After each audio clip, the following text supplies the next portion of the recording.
அதிகமான முறையில் சூட்டப்படக்கூடிய பெயராக இருக்கின்றது. திருமலையிலே ரப்பல் ஆலமீன் அல்லாஹ் சூரா இன்ஷிராஹிலே வரஃபஅனா லக திக்ரக், நபியே உங்களுடைய புகழை நாம் உயர்த்தினோம் என்று அல்லாஹ் குறிப்பிடுகின்றார். பெருமானாருக்கு விழா எடுப்பதினால் பெருமானாருக்கு இனிமேல் புகழ் கிடைக்க போவது கிடையாது.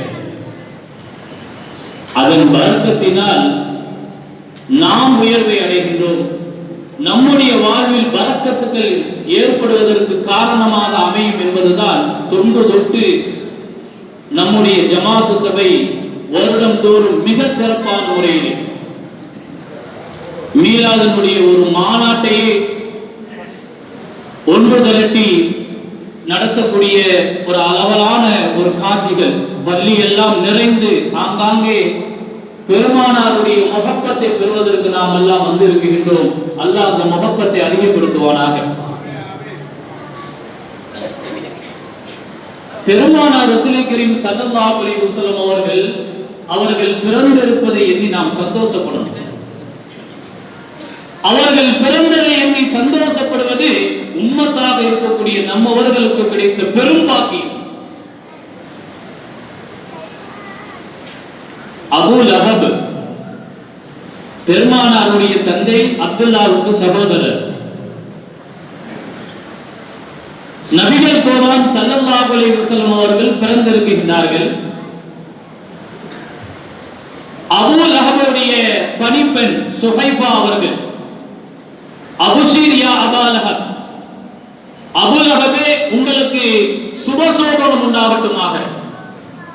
அபூ லஹப் தன்னுடைய பணிப்பெண்ணிடத்தில் கேட்கிறார், என்ன சுப செய்தி? ஒரு ஆண் மகன் உங்களுடைய சகோதரருக்கு பிறந்திருக்கிறார். ஒரு ஆண் மகன் உங்களுடைய சகோதரருக்கு பிறந்திருக்கிறார்.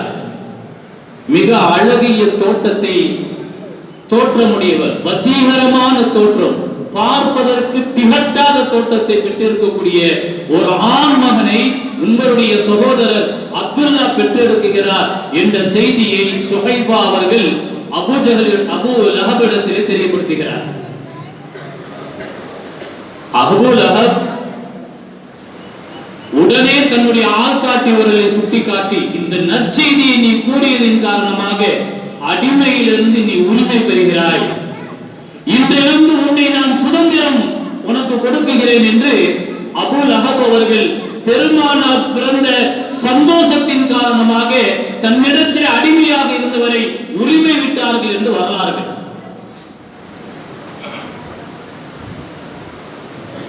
உர்வத்துப்னு சுபைர் ரலியல்லாஹு தஆலா அவர்கள் இந்த ஹதீஸை அறிவிக்கின்றார்கள். புகாரி என்ற கிதாபிலே பதிவு செய்யப்பட்டிருக்கின்றது. அபூ லஹப் மரணித்ததற்கு பிறகு ஒரு நாள் கனவிலே அவருடைய குடும்பத்தை சார்ந்தவர்கள் அபூ லஹபை சந்திக்கின்றார்கள். இது புகாரியிலே இடம்பெற்றிருக்கக்கூடிய ஹதீஸ். அபூ லஹபிடத்திலே கேட்கின்றார்கள், நீங்கள் எப்படி இருக்கின்றீர்கள்? அபூ லஹப் சொல்கிறார், நான் கபரிலே மிகவும் வேதனையை அனுபவித்துக் கொண்டிருக்கிறேன். ஆனால் வாரத்தில் திங்கட்கிழமை மட்டும் அல்லாஹ் சுப்ஹானஹு வ தஆலா எனக்கு ஒரு சலுகையை கொடுத்திருக்கிறார். என்னுடைய ஆள்காட்டி விரலிலிருந்து ஒரு மதினமான நீர் ஒன்று சுரக்குகின்றது, அதை நான் அருந்துகின்றேன், வேதனை எனக்கு குறைகிறது என்று அபூ லஹப் அவர்கள் அந்த கனவிலே தன்னுடைய குடும்பத்தை சார்ந்தவர்களிடத்திலே விளக்கம் சொல்கின்றார்கள். இது எதனால் என்று அவர் சொல்லும் பொழுது, நபிகள் நாயகம் ஸல்லல்லாஹு அலைஹி வஸல்லம் அவர்கள் பிறந்த செய்தியை என்னிடத்தில் சொன்ன பணிப்பெண்ணின் அந்த வார்த்தையை கேட்டு அவளை உரிமையிட்டதின் காரணமாக சுதந்திரமானவள் என்று நான் அவருக்கு உரிமை